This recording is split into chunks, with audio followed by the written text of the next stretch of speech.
इसके आगे स्वप्न निद्रा ज्ञानालंबनम हुआ, अथवा स्वप्न और निद्रा के ज्ञान का आलंबन करने से भी मन शांत होता है। अनेक छोटे छोटे साधन भी जहां से भी सूत्र मिल सके शांति की, पतंजलि महाराज रखते। स्वप्न में अगर हमने अपने इष्ट के दर्शन किए हैं, स्वप्न में साधु समाज का दर्शन किए हैं, स्वप्न में कोई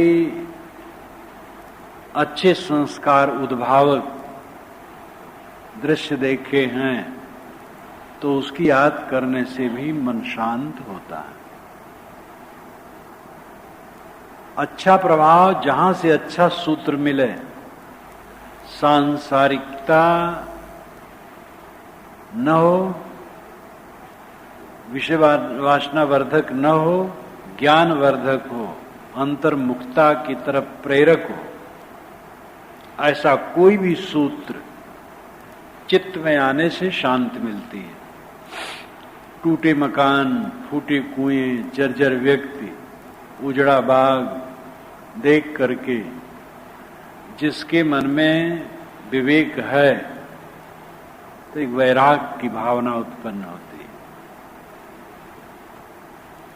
तो स्वप्न कोई पवित्र संस्कार उद्भावक स्वप्न देखें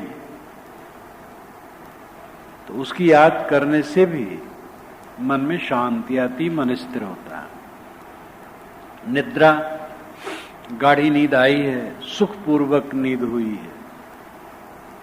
सुखपूर्वक नींद जब होती है, सुबह उठने पर मन बोझिल नहीं रहता।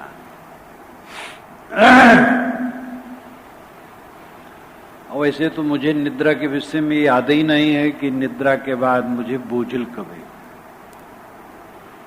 सत्संग, संत समाज इत्यादि का स्वप्न पहले देखता था, ज्यादा घर में रहा तो और देखता था, फिर आया तब भी। अब स्वप्न तो होते हैं जरूर, लेकिन जागने पर कुछ पता नहीं रहता क्या स्वप्न होगा। स्वप्न बड़ा सूक्ष्म हो गया है। मेरा तो इस समय का जो अनुभव है, स्वप्न तो होता है, ऐसा लगता है कि स्वप्न कुछ होता है, लेकिन जागने पर कुछ पता नहीं रहता स्वप्न हुआ है। और नींद के बाद सदैव हल्का रहता है। और उसमें बस दो बात खास है, पेट और मन। अगर खाने में संयम रखो और मन को अहंता ममता से अलग रखो तो सब सुख है। दो ही बात में सब है, पेट और मन। और मन जितना अहंकार ममकार में रहेगा उतना खींचेगा, उतनी ही दूसरे की शिकायत करोगे। दूसरे की शिकायत करना ही पाप है। दूसरा जो कहता ठीक है, हमें सुधरना है। अब सुधार के लिए न कहा जाए तो नहीं ठीक है, सुधार के लिए तो कहना पड़ता है। कोई बिगड़ रहा है तो रास्ता दिखाना पड़ता है। कोई गड़बड़ी बार कर रहा है तो उसके लिए कहना पड़ेगा, सोचना पड़ेगा, क्योंकि उसका स्वभाव बिगड़ेगा। तो किसी के सुधार के लिए तो जरूरी है, लेकिन अपने सहनगति के लिए तो यही अच्छा है, मन मारना, और सब ठीक हो जाएगा। तो अगर आदमी संतुलित भोजन करे और मन के अहंकार ममकार को दूर रखे, सब व्यवस्था हो जाएगी। तो नींद, अच्छी नींद आई है तो उस नींद की याद करने से कि नींद में सब भूल जाता है, और सब भूल जाने की भावना करने से मन में शांति आती है। और वो शांति आने में खतरा एक है, फिर नींद। ध्यान में बैठोगे, जब कुछ सोचते रहोगे नींद नहीं आएगी। जहां एकाग्र होने लगोगे, नींद और तंद्रा की संभावना होगी। वही वीरता है कि अपने को संभाले रहे। ध्यान में बैठे और निद्रा में न आए, तंद्रा में न आए, तंद्रा में न आए, अगर आए तो उसको चेष्टा पूर्वक भगा दे। जागृति रखी जाएगी, सावधानी रखी जाएगी तो दूर हो जाएगी। कुल अपने करना है। ढिलाई करोगे तो पूरा 1 घंटा बस सोते रहोगे, बैठने कोई मतलब नहीं होगा। तो निद्रा और स्वप्न, पवित्र स्वप्न देखे हैं तो उसकी याद करने से या निद्रा में जो एकाग्रता आती है उस पर भाव करने से मन में शांति आती है। यथा अविमत ध्यानाद व अथवा यथा अविमत ध्यानात ध्यान करने से, यथा अभिमत जैसे अपना विचार हो, जैसे अपने को रुचे,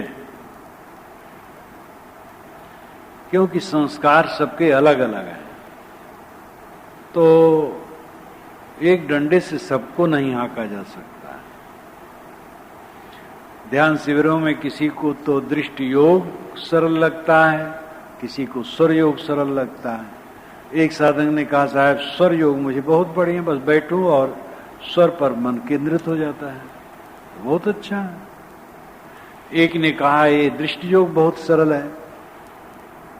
तो जिसको जो जचे, जहां से मन एकाग्र हो और सात्विकता में प्रवेश करे। अब कोई अपनी पत्नी का ध्यान करे, वो कहे हमें वही बहुत प्रिय है, तो वो विकारी होगा और क्या होगा। एक सज्जन तो मिले थे एक प्रदेश में, शहर में, तो बड़े मस्त मौजी हैं। कहे साहब आप ध्यान बताते हैं, अपनी उनकी पत्नी वे कहे महाराज मैं तो इसे ध्यान करता रहा। हम कहे ठीक है, इसे ध्यान करो तो बेड़ा पार हो जाएगा। मैंने कहा मेरे यहाँ ध्यान में आओ। कहे साहब ये आओ, तो आऊं। तो आए, थोड़ा वो मस्त ढंग के हैं, रजोगुणी हैं, लेकिन दूसरी उनकी सरलता भी बहुत है।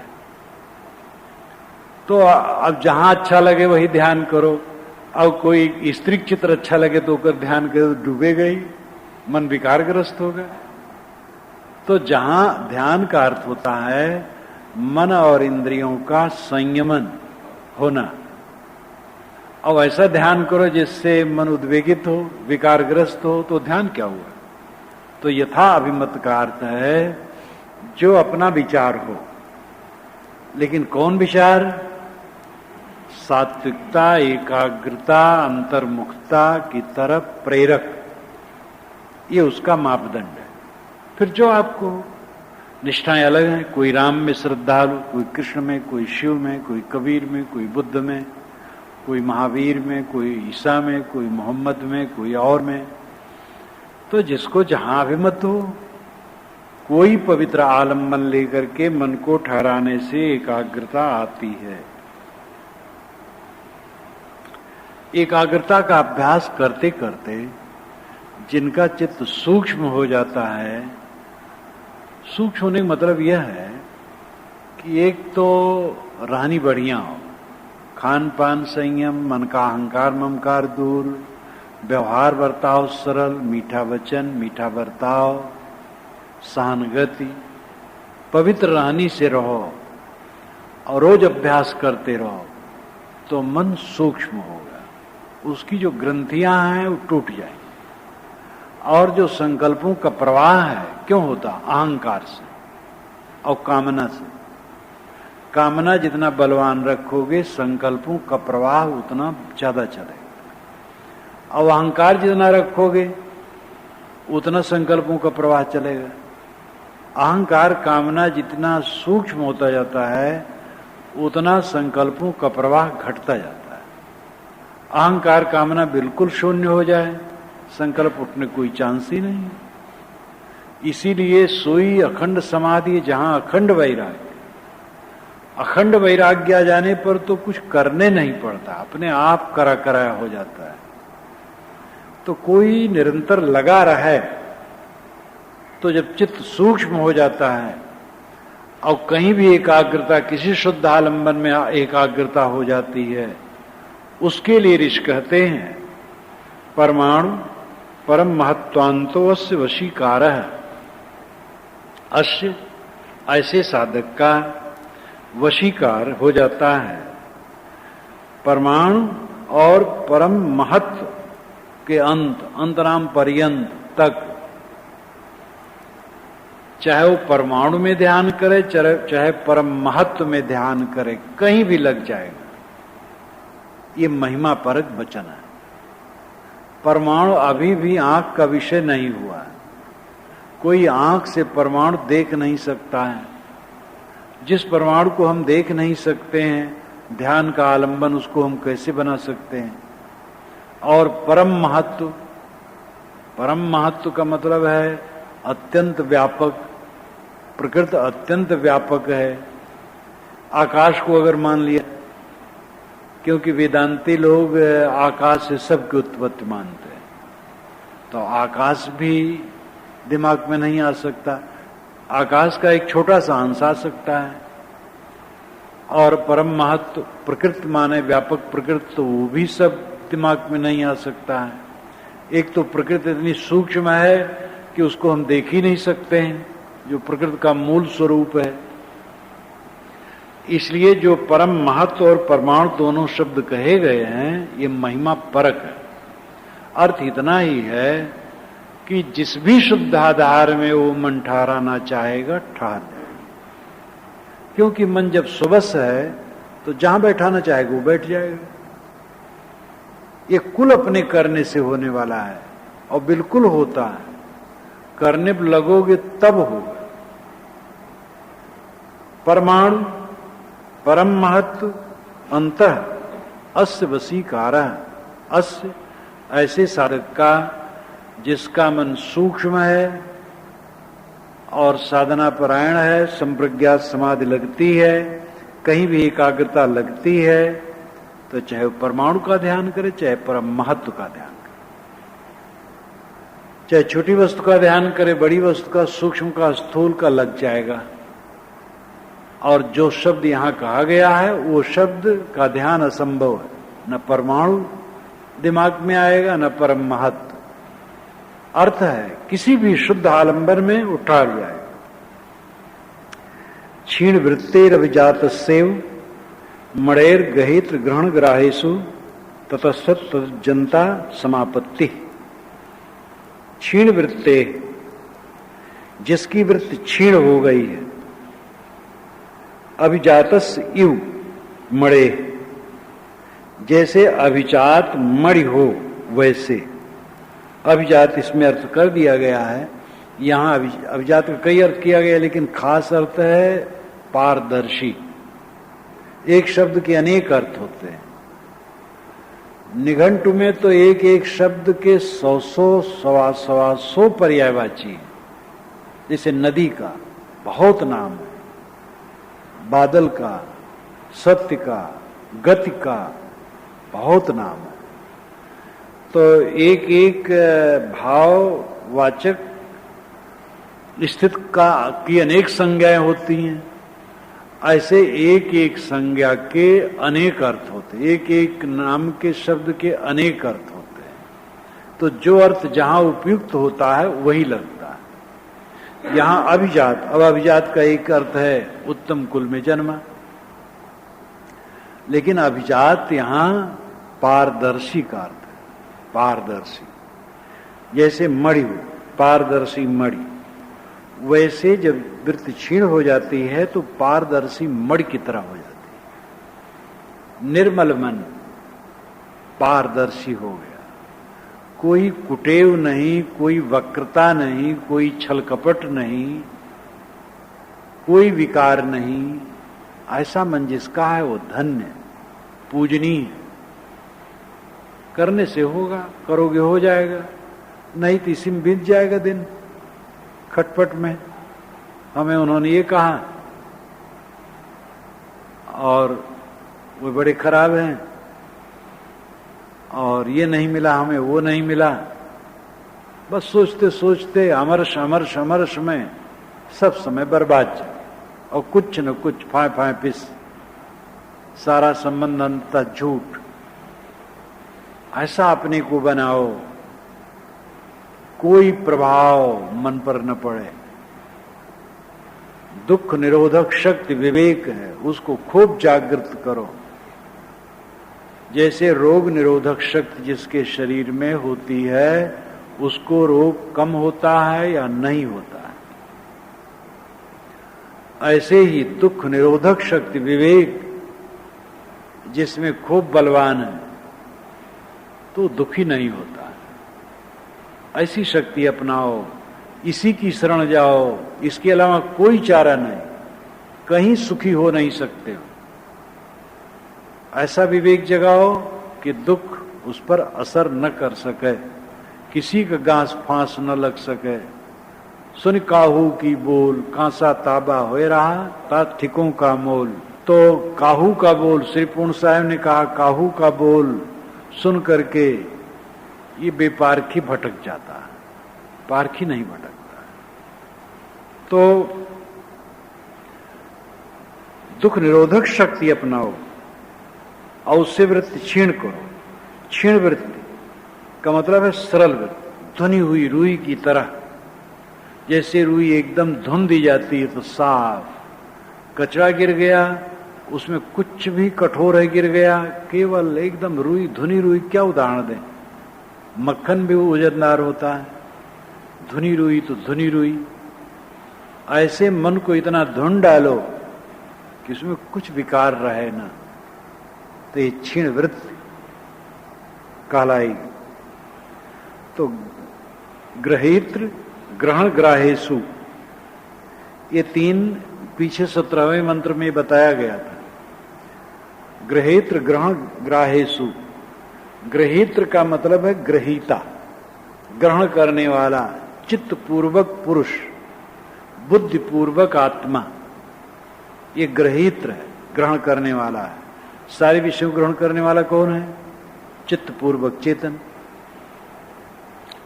और ग्रहण इंद्रियों और मन से ग्रहण होता है, इसलिए ग्रहण। और ग्राह्य पांचों विषय हैं। पांचों विषयों में एक स्थूल एक सूक्ष्म है, लेकिन स्थूल सूक्ष्म दोनों ही पांचों विषय हैं, वो ग्राह्य है।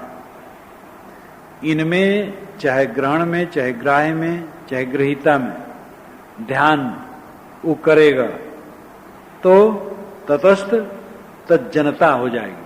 तटस्थ नाम उसमें स्थित हो जाएगा, तज्जनता नाम उसी के आकार में ढल जाएगा। जैसे कि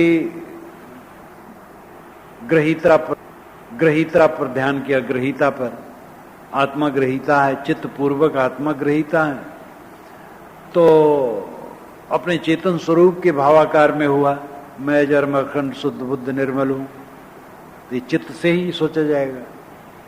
तो इसमें होगा तो इसी में एकाग्र हो जाएगा। और ग्रहण इंद्रियां हैं, इंद्रियों पर ये ध्यान देगा कि सब इंद्रियां शांत संयत हो, निर्मल, तो उसमें वो स्थिरता हो जाएगी।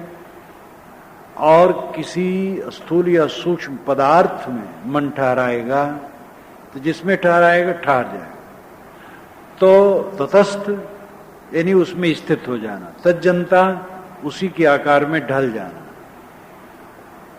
जो लक्ष्य है मत आधार बिंदु में स्थिर हो जाना, खास बात यह है। जब धुनी हुई रुई की तरह चित्त निर्मल हो गया, निर्ग्रंथ हो गया, क्षीण वृत्ति हो गई, तो पारदर्शी मण की तरह हो गई। जैसे शीशा है, शीशा तो हम लोग देखते हैं, तो शीशे में, शीशे के सामने जो कुछ रखो प्रतिबिंबित होगा वो, क्योंकि वो बिल्कुल निर्मल है शीशा। ऐसे चित्त जब निर्मल हो जाता है तो कोई भी ध्येय में ठहराओ, एकाग्रता हो जाएगी। रजोगुण अधिक रहता है इसीलिए एकाग्रता नहीं होती है। रजोगुण क्षीण हो गया, एकाग्रता हो जाएगी।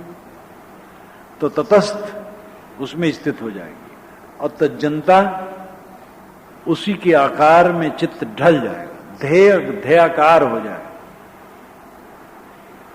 तो तब इसे कहते समापत्ति, तब इसे कहते समापत्ति। ये समापत्ति है, समाधि है, ये संप्रज्ञात समाधि। तत्र शब्दार्थ ज्ञान विकल्पै संकीर्णा सवितर्का समापत्ति। तत्र यहां पर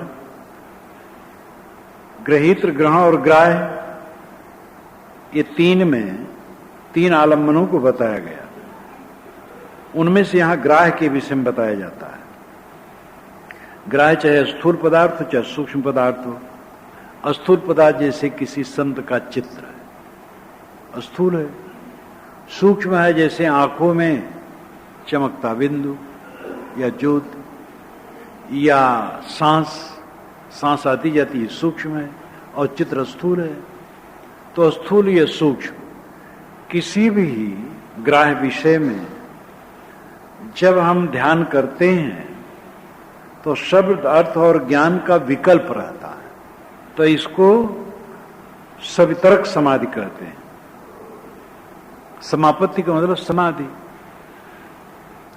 शब्द, अर्थ और ज्ञान का विकल्प, विकल्प मतलब भ्रम।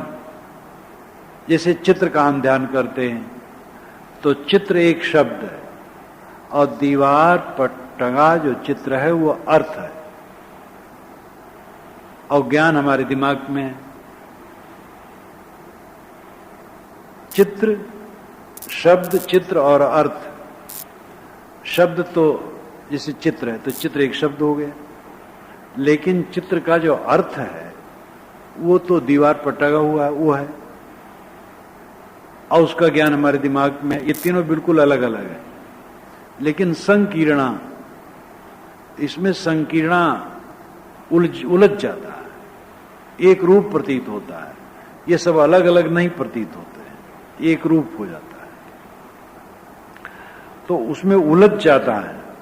तो जब तक इसमें संकीर्ण अवस्था हो, यानी शब्द, अर्थ और ज्ञान ये तीनों चलें उसी में, तो ये संकीर्ण अवस्था जो है ये सवितर्क समापत्ति है।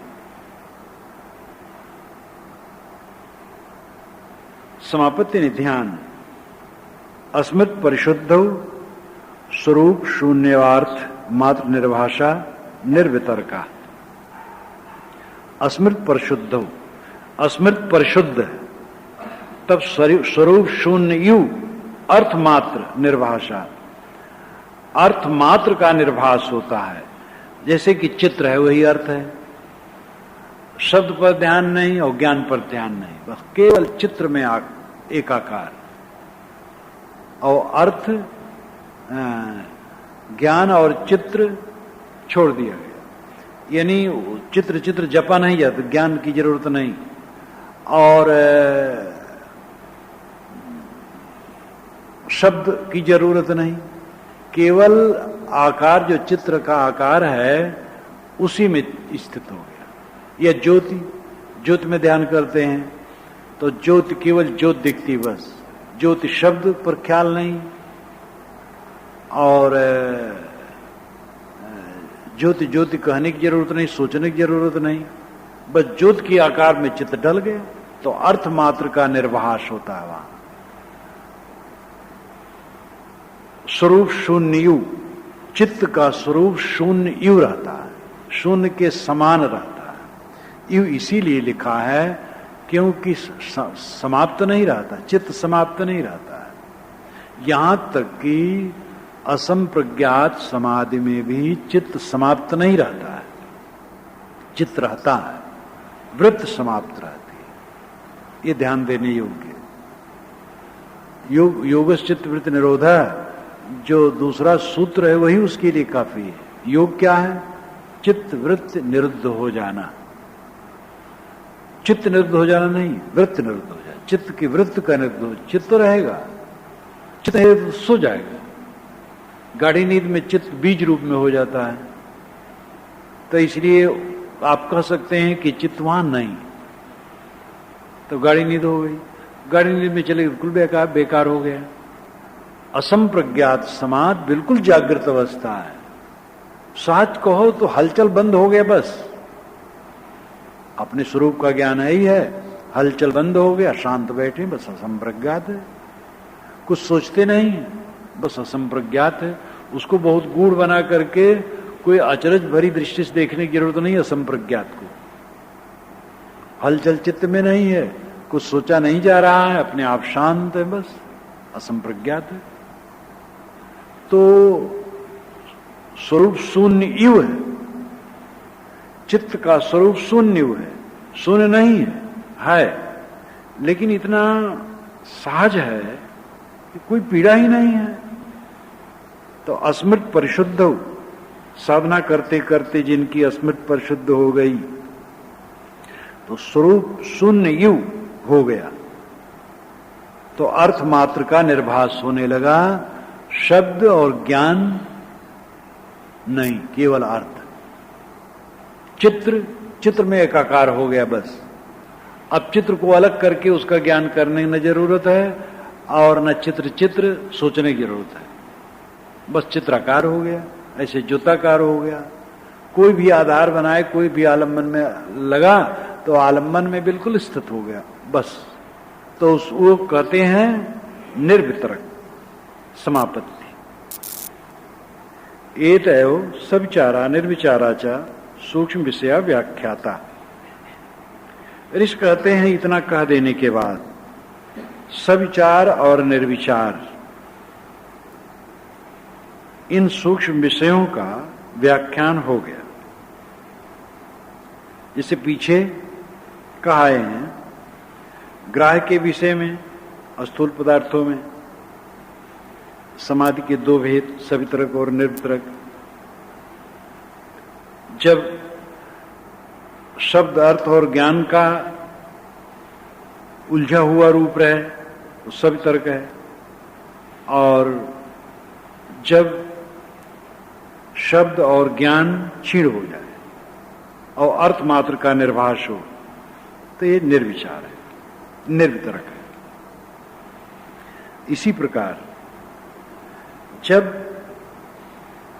सूक्ष्म पदार्थों में समाधि की जाती है तो सविचार और निर्विचार की स्थिति आती है।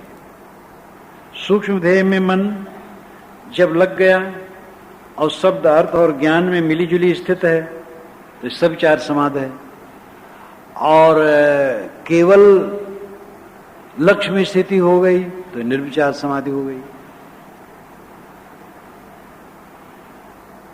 सूक्ष्म विषयत्तम चालिंग परिवसानम। सूक्ष्म विषय कहां तक है? स्थूल विषय तो कोई भी स्थूल को ले लो, लेकिन सूक्ष्म विषय कहां तक है? तो ऋषि कहते हैं वो तो जो अलिंग है प्रकृति वहां तक है सूक्ष्म विषय। ये भी महिमा परक है। अलिंग का मतलब है चिन्ह रहित, प्रकृति चिन्ह रहित है। इसी वेद में कहा गया कि अस्थनवंत यद अनस्था विभर्ति को ददर्श प्रथमम जायमानम अस्थनवंतम यद अनस्था विभर्ति। अस्थनवंतम जो अस्थि हड्डी सहित है उसको अनवस्था विभर्ति हड्डी रहित ने धारण कर रखा है, उसको उत्पन्न होते कब किसने देखा है? को ददर्श प्रथमम जायमानम, किसने देखा पहले पहले उत्पन्न होते? किसको उत्पन्न होते? अस्थनवंतम यद अनस्था विभर्ति, जो हड्डी रहित प्रकृति है, यानी सूक्ष्म प्रकृति है और इस स्थूल जगत को लेकर के निरंतर चल रही है, उस सूक्ष्म प्रकृति को उत्पन्न होते किसने देखा है? ये बहुत मार्मिक प्रश्न है। मूली मूला भावाद मूलम मूलम, मूल में मूल न होने से मूल अमूल होता है। प्रकृति की कहीं उत्पत्ति होती है? प्रकृति अत्यंत सूक्ष्म है, वो अनुमान का विषय है, लेकिन वो झूठ नहीं है। प्रकृति को हम जैसे परमाणु, वैज्ञानिक भी क्या परमाणु देख पाते हैं? अनुमान का विषय है, लेकिन वो सच है। तो प्रकृति अलिंग है, उसका चिन्ह नहीं है, उसको देख नहीं सकते हो। वहां तक सूक्ष्म विषय का ध्यान का विषय बनाया जा सकता है, ये भी अतिशयोक्ति है। जब आप देख नहीं सकते हो तो ध्यान का विषय कैसे बनाओगे? ज्ञानी पुरुषों ने बीच बीच में जो शास्त्रों में ऐसा कह दिया है, साधारण साधक उसी में उलझ जाता है, और कितने लोग तो उसी खोज में जीवन बिता देते हैं, वो मिलने वाला कुछ है नहीं, भटक जाते। इसे ईश्वर के दर्शन, और उसी में लग गए सच्चे दिल के हैं बेचारे। अब ईश्वर दर्शन हो नहीं रहा तो पछता रहे हैं। जैसे इसमें चमत्कार की बात आई है आगे, विभूति। तो जब विभूति आने लगे तो जानो कि सिद्धि हुई। अब विभूति एक भी नहीं आ रही है तो समझते हमारी सिद्धि नहीं हुई।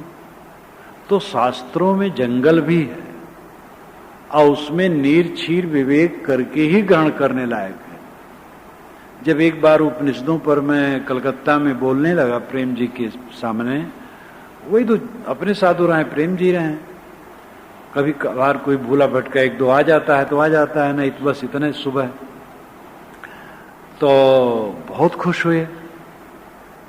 जब मैं चला आया तो उपनिषद वहां रखी थी, पढ़ने लगे तो वो भी आके रख दी।